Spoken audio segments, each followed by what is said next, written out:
But we're going to start in Sydney with a London derby between Chelsea and Spurs. Rob Dawson, this was rather feisty. Conor Gallagher with an early tackle, a red card for Kevin Danso, a late winner for Spurs, scored by Richarlison, and so much for a pre-season friendly. It had all the attributes, apart from the fact that there weren't any points available, of a Premier League fixture, this one. What did you make of it?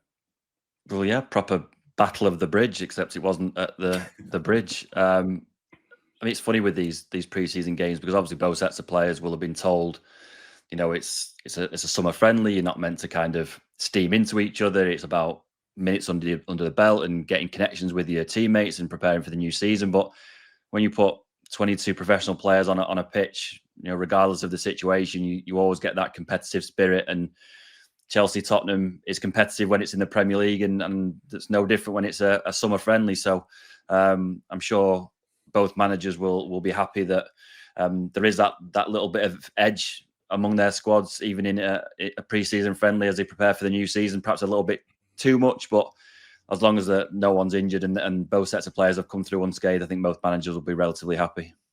Stevie, you played in many pre-season friendlies. There's not much you can take from them, but did you like the physicality in this fixture?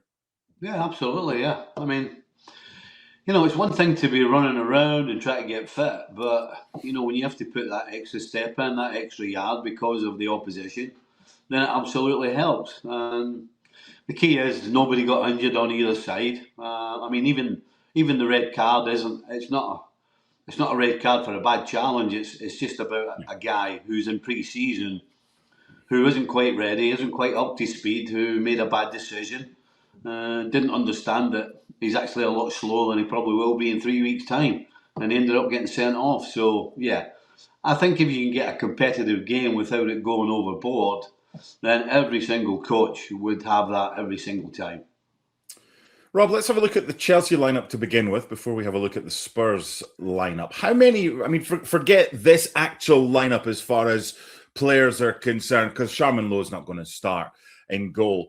How many positions do you reckon are potentially up for grabs when that first game of the season takes place for Chelsea in 3 weeks' time? Well, I would say all of them. And that's mainly because they've got a new manager coming in Xabi Alonso, who will have told his players, I imagine, on the first day of pre-season, everyone's got a clean slate.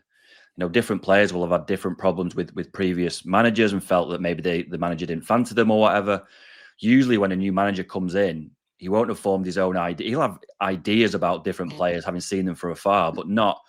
It's only when you get on the training pitch with a player that you can actually see what kind of quality they have. You can see their personality. He will have told all those players that the positions in the team are up for grabs. Now, you'd expect, if you look at that lineup, you'd expect that Cole Palmer is going to play quite a central role for Chelsea. João Pedro was good today. Estevao scored the goal. Again, a very exciting player. Levi Colwill at the back, you imagine, is one of the players who would want to nail down the starting spot at the centre of defence. But I would suggest that with 3 weeks to go before the Premier League starts, that every position is up for grabs. It's about those players impressing Xabi Alonso and forcing their way into the team. And at the moment, when you've got a new manager coming in, it's about him forming his own ideas and trying and testing different things with different players. I very much doubt that he's already looking at that first game of the season. He's got a lineup in his head. So I would suggest that every position is up for grabs, even the ones that maybe you think are nailed down, like Cole Palmer's.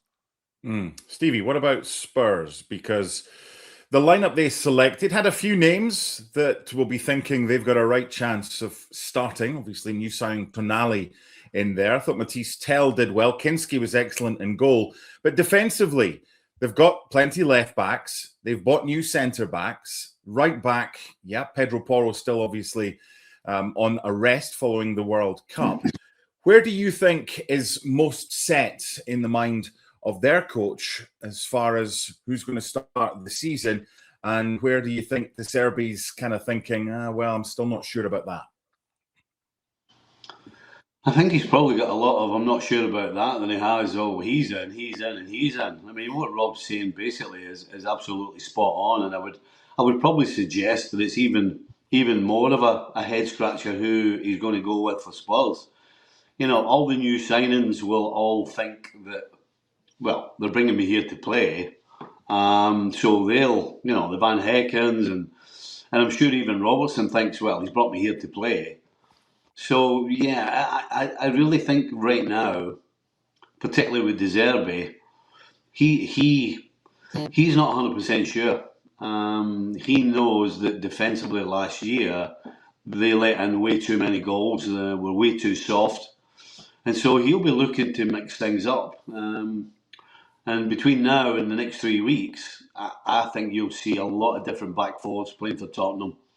And then, obviously, he's going to be pushed into deciding who is that back four. I think Van Hecke obviously is an absolute certainty. But after that, Pedro Porro probably won't. Will he be ready for the start of the season? So, I mean, I really don't think there's anywhere in that Tottenham team that can actually sit comfortably at home or in bed or in the hotel or wherever they are and be sitting thinking, I need to get myself ready for the first game of the season because I know I'm starting. I don't think there'll be very, very few. And if he were to push me, I'd probably say Kinski is probably the only one who should be sitting comfortable. Yeah, Van Hecke, they spent a lot of money on him, but again, a lot depends on what happens in pre-season. Rob Solanke got the start. How big a part do you expect him to play for Spurs this season?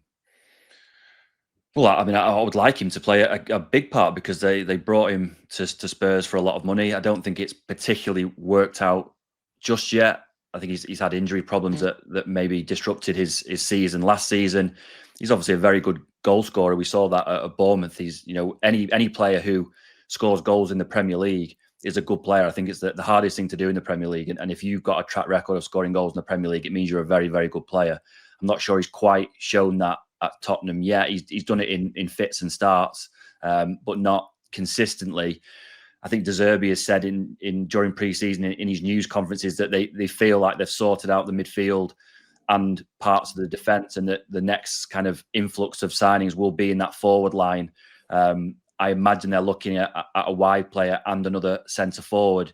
It depends whether it's someone to come and play as a backup to Dominic Solanke or someone who's going to come in and maybe play ahead of him or offer genuine competition to play every week. I think that it's certainly good that Dominic Solanke is fit and available during pre-season. What you don't want is injuries dragging on through the summer and then affecting the way you start the season. I think the players now who are playing regularly in these pre-season games are the most likely to start the season. And once you get that opportunity, it gives you an opportunity to build on that. I mean, just to touch on what Stevie said there about Pedro Porro, chances are that he's not going to be ready for the start of the season. That gives someone else an opportunity to play in that position. And if you're playing well, you keep your place. It's as simple as that. So Dominic Solanke, if he's playing right now and playing well, that's a good sign for him in the start of the season.